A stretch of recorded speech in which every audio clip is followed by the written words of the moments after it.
So what are the sort of texts we're using here? Well, as you already saw in Pharones, sometimes he describes a lot of like epic stuff from the Iliad and the Odyssey, mythological materials, philosophical discourse, so literary sources.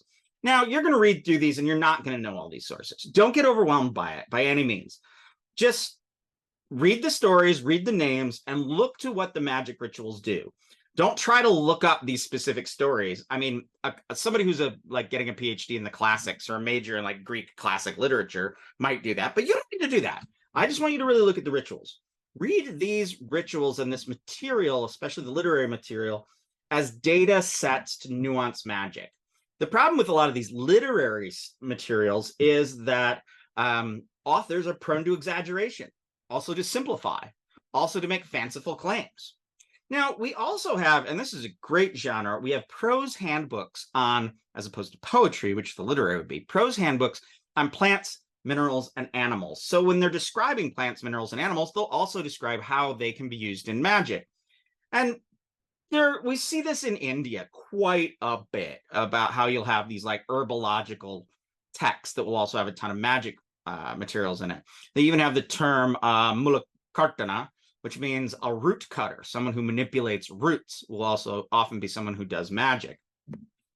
All right, so in fact, what we see is that the bulk, and we find this on page 12, the bulk of non-literary material on magic is binding spells, spells that bind someone, that bind them from acting or bind them from being effective in one way or another on lead tablets. These are called katadesmoi or defictions or defictiones. I don't know. I don't really know Greek.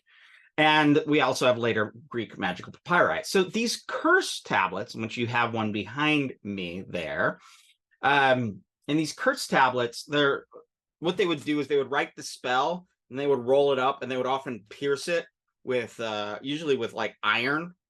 With iron nails, and then like throw it in a well or something, or bury it. And we have literary records of these.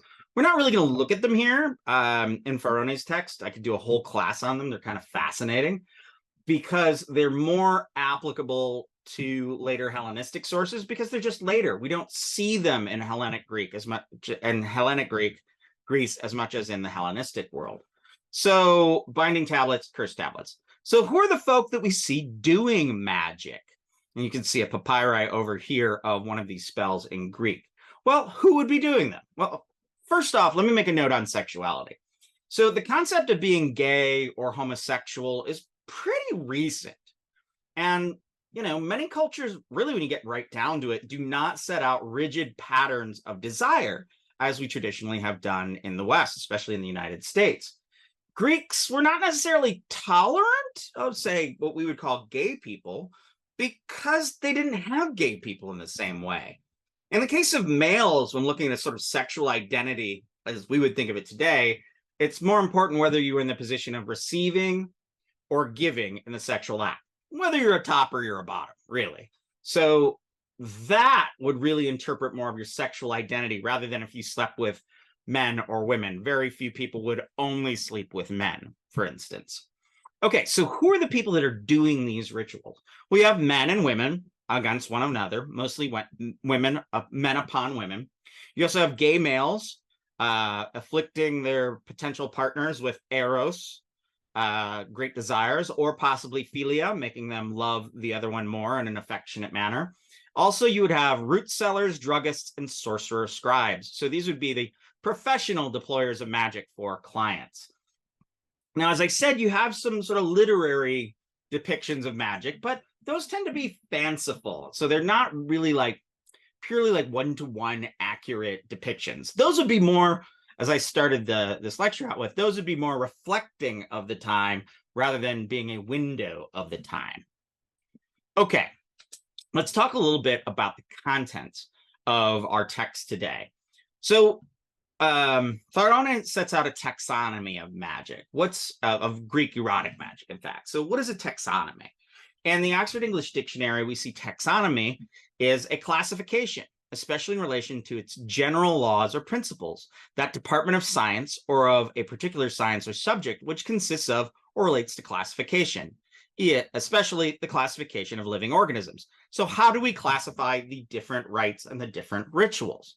What forms of magic are found throughout these texts? Well, the first we see is a pharmakon. Now that's a drug or a poison or an incantation that is used to, and from which we get pharmacy, pharmacology, which are used to inspire eros or philia. Now, we start getting into other elements of magic rites, sort of parts of magic rites or other magic rituals. So pharmakon can mean a whole bunch of different things. So Farone won't actually translate it often because the context makes it clear what the type of pharmakon is, even if they don't have specific words for the subtype of pharmakon. Oisia. Now, this is putting trace stuff like someone's hair, someone's clothes, your fingernail clippings into a rite and ritually manipulating it to change someone, to cause an effect. There's like a natural resonance. Think of it this way. My blood has all my DNA. If someone takes my blood and puts it into a magic ritual, they'll have my DNA in that ritual. The DNA is my fingerprint. It's the unique part of me. If they manipulate my DNA separate from me, it will have an effect on me and on my body. I think DNA is a good way to think of this. And we're going to see this throughout magical traditions. And I call this the body traces. All right, apple tossing. There's not a Greek word for this that I know, but we'll read about it. It's kind of funny. So in this, someone will throw an apple to someone, and if they catch it, they'll be afflicted. And there's a lot of literary depictions of this, but be very careful. If someone throws an apple at you, maybe don't catch it in the air. Okay, Ionks.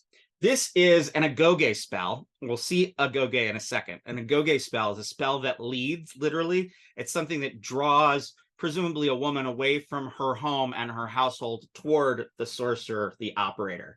So an Ionks is an agoge type spell that involves a bird and a wheel. We'll read more about it. It's totally weird, but it's found all throughout this culture and later into antiquity. Now, then we have the rhombus. This is a wheel that is put at the end of a string, and you swing it around. It makes a crazy noise. We call this a bullroarer in other contexts. And what it is it's thought to be like simulating the agitated desire within the victim of that spinning wheel on a string. Then we have philtron, which are love spells. These are like the inscribed cup that we read about Nestor's cup, anyone who drinks out of it will become loving or amorous. Agoge, I already said, it seeks to bind a woman and force you to come to the practitioner and leave her home. That's what this image to the right is of an agoge spell. It is literally means a spell that leads. And these are ripe for comparison because you find similar ones throughout, similar analogs throughout cultures. So we also see aphrodisiacs, such as roots and bulbs, especially arugula, it says. These are usually used by men upon themselves, and there is some discussion that these roots and bulbs, think about roots and bulbs, and they kind of sound like testicles and penises when you think about them. Then you have stegma, which are love charms to create filial love, to create like a non-erotic type of love. Charitasen makes someone more beautiful or attractive. So it's like putting on your makeup in the morning. And Saturnian, after the satyr, which are rituals to make erections last a long time and to encourage male lust. When you look at the details of these spells, and we will look at them all, there is a sort of persuasive analogy. You see that the spell acts out something that looks like the effect that they desire. All right, Greek love magic can be really clearly distilled into two types of effects, and this is kind of the heart of the matter in Farone's work. So what is Greek love magic? But it is a set of practical devices and rituals used by the Greeks in their day-to-day lives, not by a professional, to control or otherwise influence supernaturally the forces of nature, animals, or other human beings.